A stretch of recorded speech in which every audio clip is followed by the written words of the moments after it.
Action. We live, man. We were just chopping it up with P Stu, my nigga. You still go by 1011 or It's Benai. where you going? Where do you go? It's Benai. That's my bruh. Where? All right, so you were telling me a little bit about this program that you've been a part of, and you're looking forward to. What is it, like a ceremony coming up? What's going on? Well, actually, tonight I was just inducted into my brother's keeper Nork fellowship.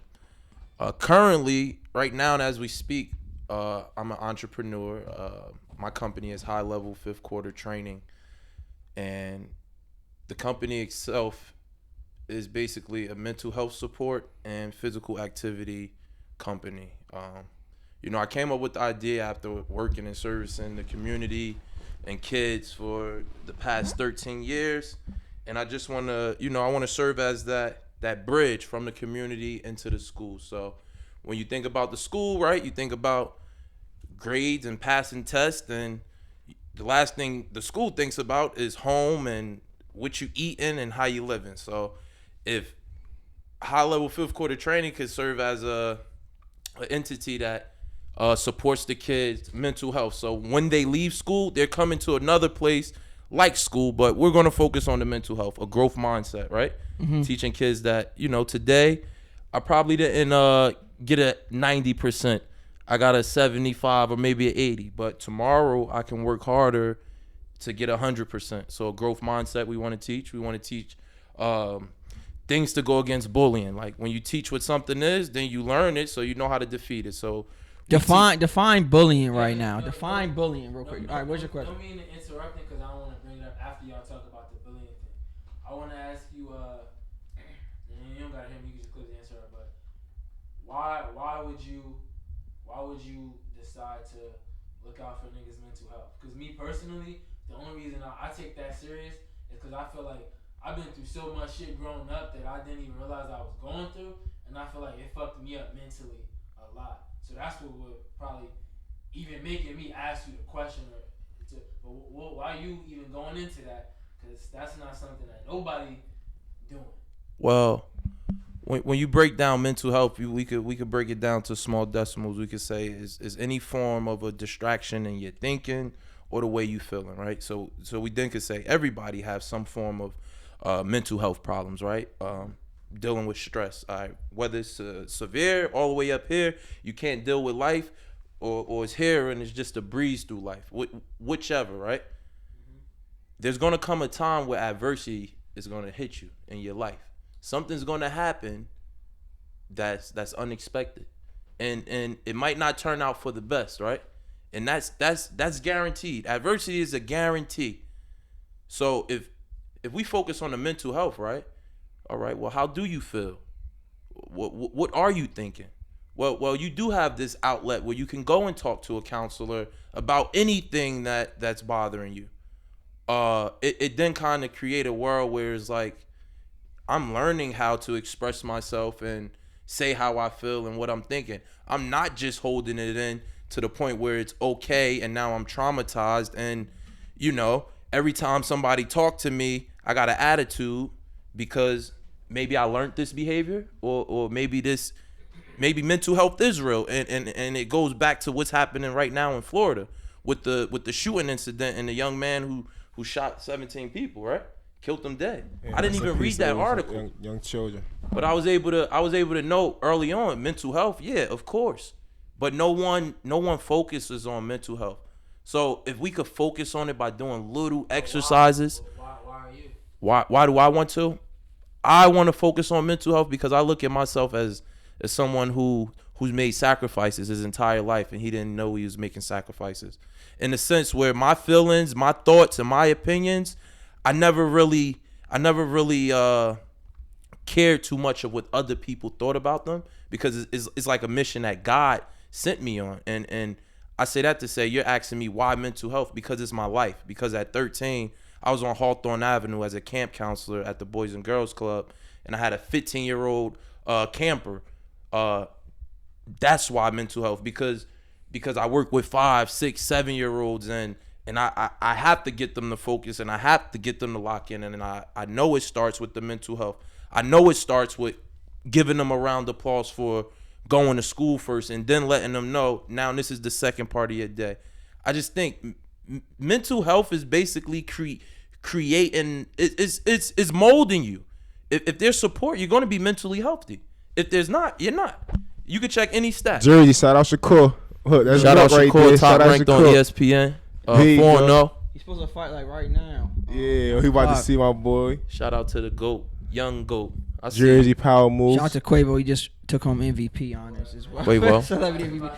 Yeah, well, my question for you would be like, all right, so like from social media, like your social media, like outreach, you know what I'm saying? I thought it was just more focused on the physical training. Okay. As far as like working with athletes, this, that, and the third. Like, when did you start to transition to more like focus on the mental aspect of it? Is that like more your focus now? Which one is more important to you? The most important one are both of them, but the one that happens and no one knows that is going on is the mental health aspect. Yeah. Cause the physical aspect is what everybody want to see. Everybody want to see somebody running around, jumping through cones, and gaining 5 more inches on their vert, shit like that. That's what everybody want to see, and that's the easy part to me. Yeah. That's the part that I could do it right now in this space right here. I could perform any workout you need me to perform. That's easy. Mm-hmm. The hard part is me explaining to you that even though you working out hard, that's not going to guarantee you a spot to play. So let's jump back into mental health. So I'm working hard, and you saying just because I'm working hard, I'm not guaranteed to play? Correct. Hard work guarantee you nothing, but without it, you have nothing. So we have all these great quotes, right? But only the mental healthy person will be able to use this quote. Because why? The mental healthy person know that this quote has to apply to life when life is at its hardest. When life is, when everything is low as it could be, that's when I got to dig back and say, yeah, grind hard, go strong, work in pain. The mental part is hitting. How can I physically get you to do anything if mentally you're not with me? So the past 6 months, I had the opportunity of working at Virginia Union as a strength and conditioning coach. So I'm dealing with college athletes. I'm 26, by the way. They called me coach, yeah. And they didn't understand the importance of flexibility in their ankles, mobility in their ankles, strengthening the knees, strengthening the neck. And it came down to the mental health part. I said, in football, your most injuries are in your ankles, your knees, and your neck. Right? Yes. So if we're going to strengthen anything, what should our focus be? Your ankles, your knees, and your neck. So we worked on a lot of Olympic lifts, power cleans, and it was, I could lift heavy, but I'm lifting heavy and I'm not lifting right. Mental health. What does that mean? All right, so I could lift a heavy amount of weights. I could lift 350 pounds, but I'm not using the correct form. Yeah. It serves no purpose. Okay. But only the person that can mentally get it, like, well, dang, he telling me to lower my weight so that I can have the proper technique. I mean, if you're not really in tuned into your mental side, is like, why am I listening to this dude? I could lift more than him. No, but you're doing it wrong. But so isn't like mental health and intelligence are like two different things though?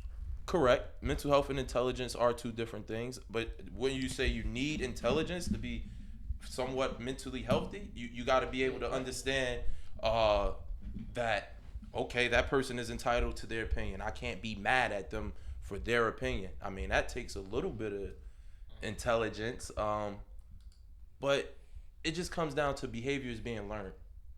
And we could say it's a financial thing in terms of your social economic class.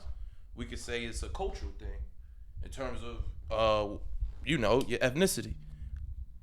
Regardless of the fact, there's stats that show a third grader in the state of New Jersey, if you're failing in the third grade when you take that standardized test, there's a huge percentage that say you're not going to graduate high school, right? So if that stat has been developed for years now, we probably heard that when we were in high school. I graduated 2009. So if we heard that stat for some time now, right, and it still exists, right, what's going on is very efficient and very effective, right? But what it's producing, it's not. So then we get into systems. Then we get into systems, because mental health is created.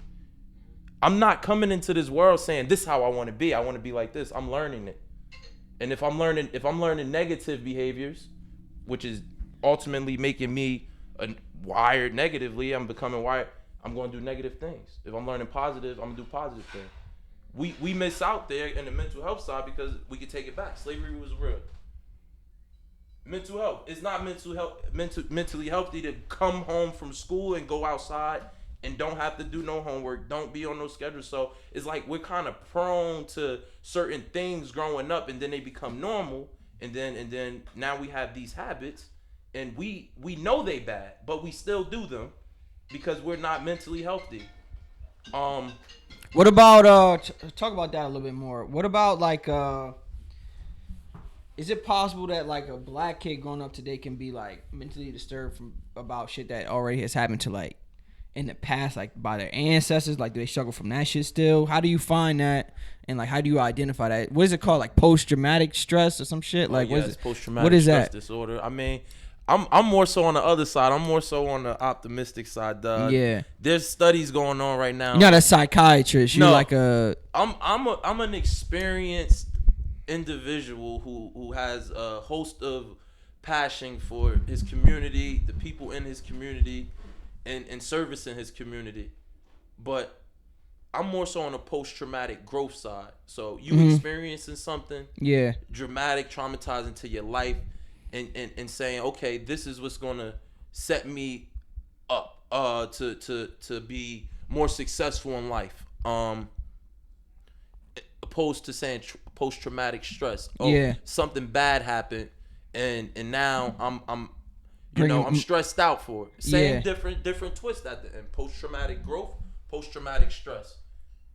But full circle. To your mouth, sir.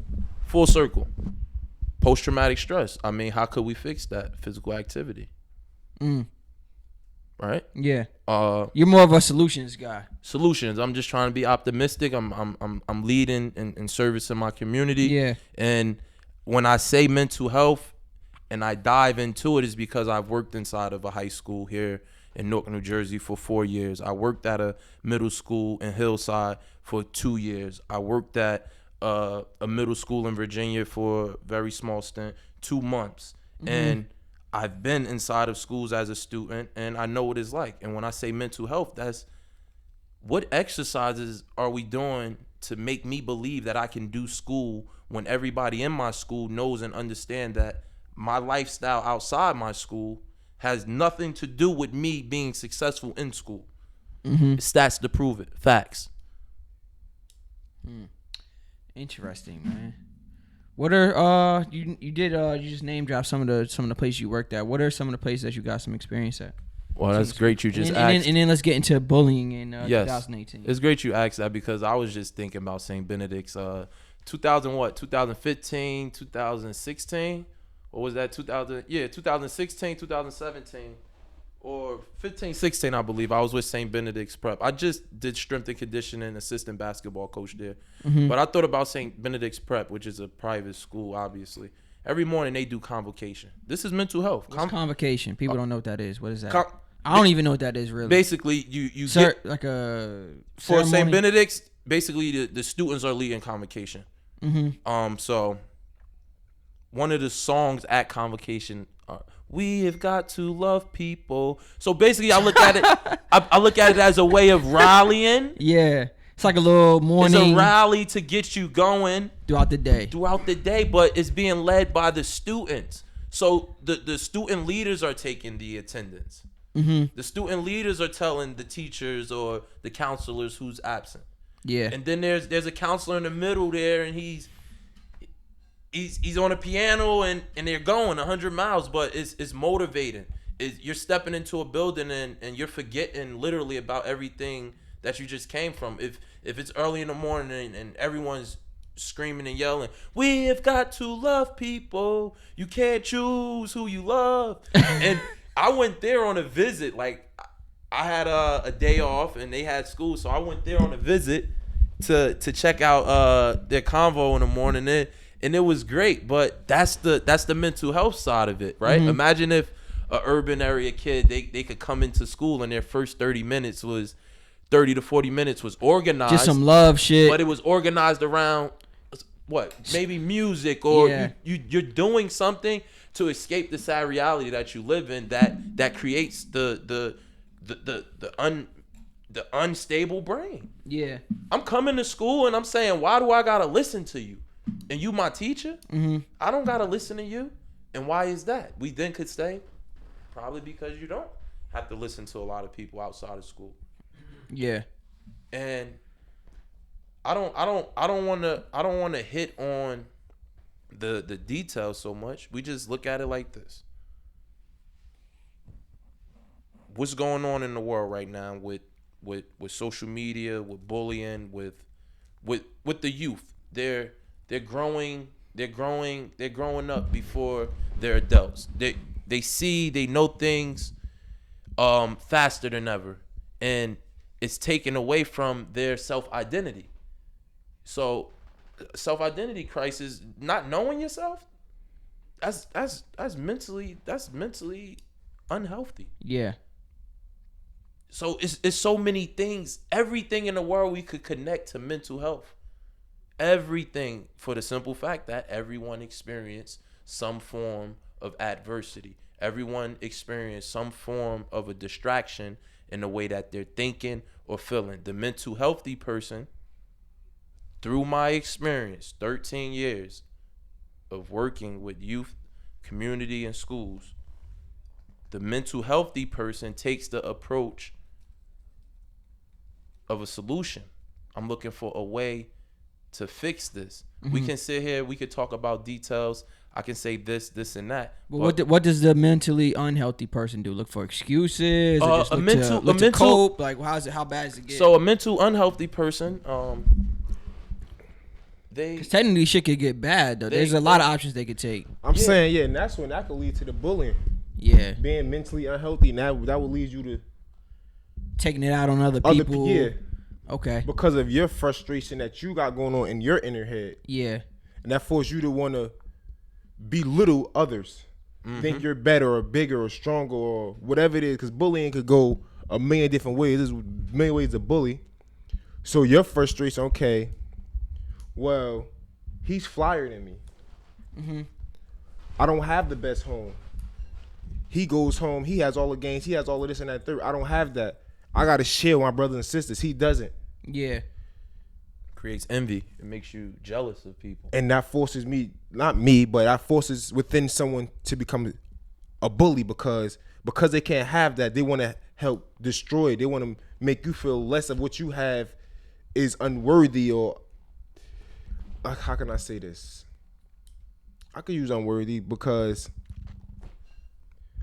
I don't have what you have. I want to make it seem like it's what you have still ain't shit. Yeah. Because I don't have it. So, okay, so what you got that ain't shit. Do you think the person that's doing that actually knows that they're doing And that's the part about it. And that's why I say I don't, when I forget the question you asked, but I said we can say that this is a social economic thing where your classes is due to your social economic class. We could say that this is a cultural thing, but it's to the point where you don't know because it's going on right in your household. Do you have mental issues?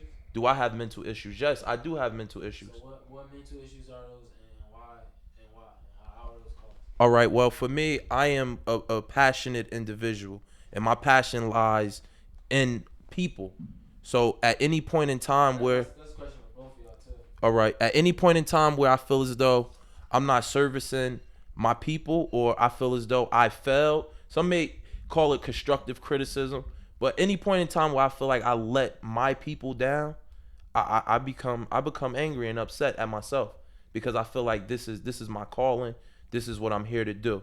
And when you upset with yourself, right, you can dwell on it. But for me, because I know that I'm upset with myself, I can then do what? An exercise or something to what? Get it off my mind. And that could be something simple as closing my eyes, saying clear thoughts, clear thoughts, clear thoughts, clear thoughts, until my thoughts are clear. That could be something as simple as YouTube, motivational speech, listen to someone speak, and then I'm listening to a Jay-Z and Warren Buffett speech, and I'm hearing Jay-Z say, certain thing. Not Jay-Z, excuse me. I'm hearing Warren Buffett say the best quality that an individual can have is being mentally stable, emotionally stable. And then I think back to myself. Yeah, I'm pissed. I know I'm pissed, but guess what? I know I gotta go take a walk. I'll be a liar if I set up here and said, you know, I don't have anxiety and get worried and worry about the unknown. And most importantly, I know why I'm here. So my focus in terms of my mental health, I have to have a clear mind mentally to service other people, because that's the bigger picture. Me being able to service through my experience and I guess what I know, that's what I care for. Me personally, in terms of my mental health problems that I have, so the normal anxiety, worried about things I probably can't control, and just feeling angry at myself for something I may have did or decision I made. Those are things that I can cope with. If I dwell on those, I then become stressed out. But I know I have to cope with those in a way for my mind to be clear every morning. You can ask my brother right here. I wake up in the morning, I meditate, I read, I do yoga, get some push-ups in. Then I start my day. I don't want to jump straight into the real world or whatever world, the reality world. I don't want to jump there because I want to be within myself first. So when I go there, I'm then able to service there because I know there. But mental health is definitely something, you know, that we definitely gotta, you know, pay. I'm not gonna say pay it. Mental health is something we have to stand for. Like right now, we have to stand for mental health. And President Obama made a comment about it.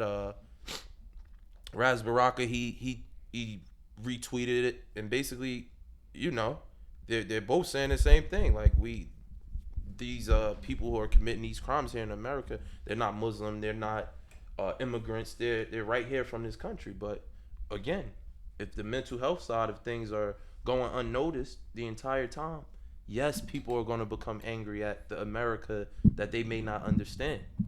I got a question about that real quick. Go ahead. See what you're about to say. Go ahead. Because I'm going to remember my question. Was, what you asked us, do we have our own, like, do people really, yeah. mental health problems? I think everybody do. You feel me? I mean, unless my shit's just way deeper than most. Everybody be having like, mental health issues. Because even though you answered the question, I didn't really hear nothing that like somebody like me who has realized late that they have had mental health issues and they may be still dealing with those with just life, or maybe I could just be dealing it with more than the average person. You feel me? Okay. But like, I would for somebody like that to let you know somebody that's being around those type of kids, and you can answer the question after this. I would need more than that to relate to it. You know what I'm saying? I would need like. With the shit that I've been through, if I heard what you said, I would say, I bet he not on the same level as me in terms of like shit I've been through. Okay. Like, you know what I mean? Not saying that that's no, true. I got you. Like, you know what I mean? But I was like, I bet so. I said he may be just talking as to whatever he talking like, but I can't really open up to what I'm just letting you know what maybe another kid might think. Right. I can't really even open up to what I did because that's some light shit. Like, he didn't really say nothing. Right. That like I was really, traumatizing or right. Yeah. So do you have mental issues, and what are some things that cause those for you? I don't really. I mean, we all have our issues, but I try to just view life every day for the better side. So my mental issues, my better things in life really outweigh. Because we all have problems. Problems not a mental issue that I'm going to have. I'm not, okay, we all got bills. We all got... And to be honest, I'm not even really talking about... Like, right now, I don't deal with anything that causes me... to stress anything? Like... Issue. No, I'm stressed out, but I don't got nothing that causes me mental issues right now. My mental issues would be shit that happened to me, like, with my parents in high school. So I'm not really talking about bills. Right. That's yeah. Now, see that? Right. On that perspective... At this point in time, on that deep note, no, I don't really have mental issues now. A couple years ago, my man died in my arms, and when that shit happened, Now that fucked me up. Like I was sitting in the room just like this in my house with the whole homicide unit with cameras and just like this, but this police questioning me and all this. Now that mentally fucked me up because it was like it just had me thinking what could have happened to just avoid. I'm never gonna see because we got in my car, went somewhere, and I came back without him, and I'm never gonna see him again. That fucked me up. And the only thing I can help heal it is Tom. Tom just had to heal that one, that inner stress. And at that point in time in life, it was like, everybody's against me. It's no one on my team. Like, cause my team I just seen a member of my team just get taken away. And so I felt as though I had to react with the way I was reacting on. So I related to, at this point in time in life, that led me to lead to violence. I want to fight. If you say the wrong thing to me, I just want to fight. I just want to get physical it's not your problem. It's not your fault what happened to me. You could not have shit to do with it, but because that happened to me, I couldn't withstand it within myself because how close we were and how it really happened within my, like, literally in my arms. And I took my frustration out on others. Was that right? No, not absolutely not. And that was no problem but mine, but that was the way I felt as though I can get through it. Every time that shit would hit me in my head, visualizing that shit and replaying that shit and how shit went down, it made me take that out on others, which wasn't right. And then that's why I say it like now I can't really say that because life's changed for me. I don't like, and that's all because the situation I put myself in. Even back then, rest in peace to my brother. But I understand how to cope with things now, and it bettered me. That made me learn from that. It got worse to get better. That happened. It broke me down. I was in shit. I took my shit on everybody, and I had to understand. I had to sit back. And Prince and Troy, they called me to sat me down and said, "Look, Tim, you can't handle everything that way. You're gonna stay mentally fucked up if you continue to go about shit that same way." And Tom healed all the wounds. Now I had to sit myself down and understand that what they're telling me is correct. Then it made me realize that I'm my mother's only child. Like, I don't have to go this path. And it changed me. And now, and at this point in time, besides the regular everyday shit that everybody go through, I don't see myself as going through really like no mental stress, or what was that? That was the topic, the mental stress. Yeah, like, so I don't really consider myself having a mental illness as of now. Now I understand how to handle things. And that's the key to it, is understanding how to handle it. If you don't handle it, that's what fucks you up mentally. Because you don't know which way to go with it. And it's like having Jesus and the devil on your shoulder. It's like Jesus saying all this good stuff, but the way the devil make it seem, you want to take that way every time. And now I know how to cope, and it just bettered me. So now at this point, I don't really have that mental stress or mental illness at this point.